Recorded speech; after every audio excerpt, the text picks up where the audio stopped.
On Wednesday, July 13th, 2012, I entered the automatic double doors of Byerly's, an upscale supermarket in the Minneapolis suburb of St. Louis Park. Beneath the overbright lights of the gigantic overhead chandeliers, my fellow citizens hustled about, price comparing and melon thumping. I'd come to attend my first Toastmasters meeting, a prospect which felt only slightly more enticing than root canal surgery. For reasons I hope to make clear over the course of this audiobook, I'd signed myself up to perform the world's most dreaded activity, in front of strangers. The decision meant subjecting myself to certain humiliation, not once but weekly, for the next 6 months or more. Perhaps most daunting, I'd agreed to do so in the least comfortable environment imaginable, my hometown. Which is to say that 22 years after deliberately disconnecting from Minneapolis by moving to New York City, I'd circled back with my partner Isabel, 7 months pregnant, so she could give birth to our first child with the support of my family, while immersing myself coincidentally in an art form known for 2 millennia as the art of connection. I could hardly wait to explain it all to whomever I might run into from high school.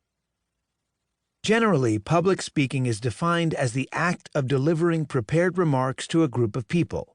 It's TED Talks, Nobel Prize acceptance speeches, wedding toasts and eulogies, class reports, work presentations, and group discussions.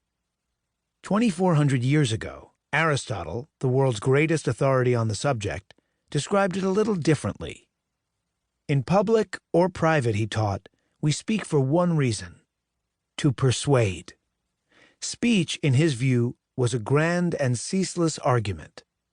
In the bedroom, the boardroom, or the public square, this endless competition, my point of view against yours, ours against theirs, was actually a partnership. It was the collective collaboration through which we develop and adjust our ideas about the foundations of civilization: justice, law, morality, and culture. To study the art of speech was more than merely learning to speak well or prettily.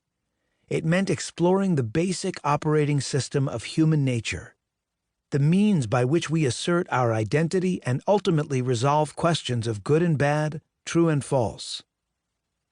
Isocrates, Aristotle's more successful contemporary and one of Athens' most famous speech teachers, with whom Aristotle almost never saw eye to eye, agreed with him on this. Speech was the quintessential human activity. For Isocrates, eloquence was intertwined with good action and larger notions of citizenship. If there was a single art form the mastery of which would make us wiser, more just, and more useful to our fellow citizens, it was public speaking. If these ideas today seemed pie in the sky, I'd interviewed hundreds of Toastmasters who seemed to prove his point. Learning to give speeches had transformed their lives and made them better, happier people. As a writer and journalist, I'd spent much of my life studying art, music, film, literature, economics, business, design, everything I could to understand how people live and how life could be made better.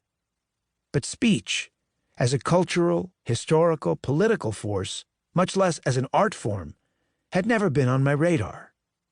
These ancient ideas about speech fascinated me, especially in view of the vast number of people in America and around the world who seem utterly incapable of speaking well to others.